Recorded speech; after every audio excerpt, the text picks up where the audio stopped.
Hello, this is Brent Shuck with SMI Manufacturing, here with a brief overview of the Air Force One braking system. Let's open the retail box and begin.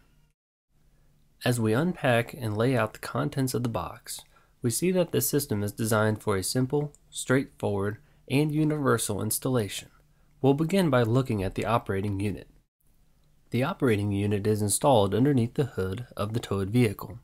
It has a vacuum line, 2 wires, and 2 air bulkheads.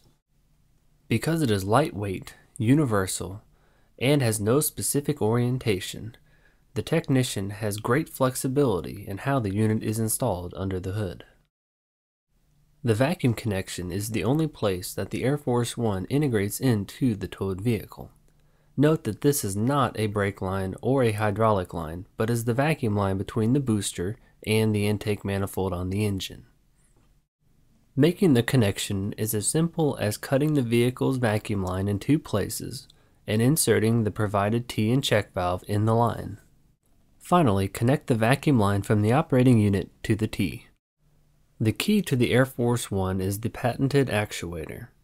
The unique design allows it to be mounted to the towed vehicle without any modification or drilling.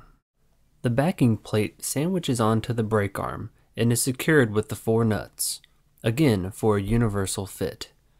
The cable anchor requires just 1 screw into the firewall, and also has a set screw to adjust the cable length for the installation. Here we see the actuator in operation. The cable is connected internally to the outer part of the actuator, while the inner part of the actuator is connected to the brake arm with the sandwich clamp. As the actuator gets air pressure, it causes the 2 parts to separate, which pulls the pedal downward towards the firewall. When the vehicle is driven, the brake pedal is operated normally, just as if the actuator weren't there. Pushing the pedal simply makes slack in the cable.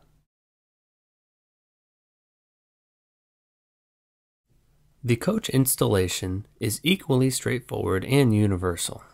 It begins with the coach air connection assembly.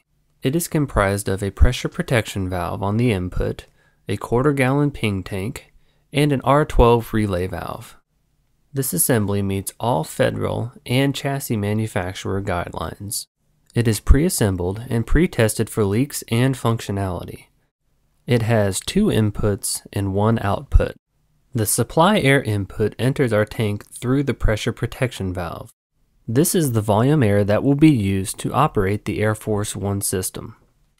The metered or proportional air enters the relay valve on the top elbow. This is nothing more than a pilot signal that moves a diaphragm within the relay valve. The physical braking air from the motorhome never leaves this point. It is this, and only this type of separation, that can truly protect the motorhome's braking effort in the event of a catastrophic failure. The output to the towed vehicle is the supply air from the tank, proportionally delivered based on the metered air input from the braking system on the coach. Again, the braking system on the coach is in no way tied to this air supply. The tank assembly is mounted in the vicinity of the drive axle and requires just 2 bolts.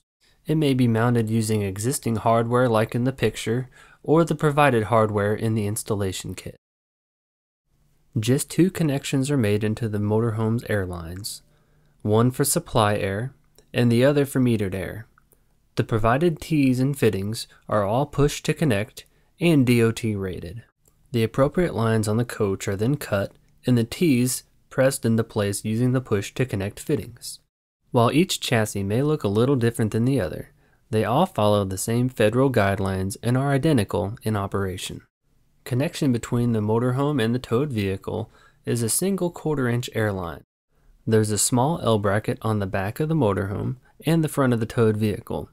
The small, lightweight automatic couplers require just 1 hand to connect. Normal operation of the Air Force One system is completely mechanical.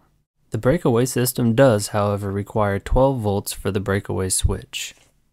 During normal operation, proportional air is delivered to the towed vehicle. When this air enters the operating unit, some of it is used to generate vacuum for the power assist, some of it is stored in the breakaway reserve tank, and the remainder exits to the brake actuator. The actuator is then operated in a proportional manner. This concludes our overview. For more detailed information, please view the full-length installation video and visit our website www.smibreak.com.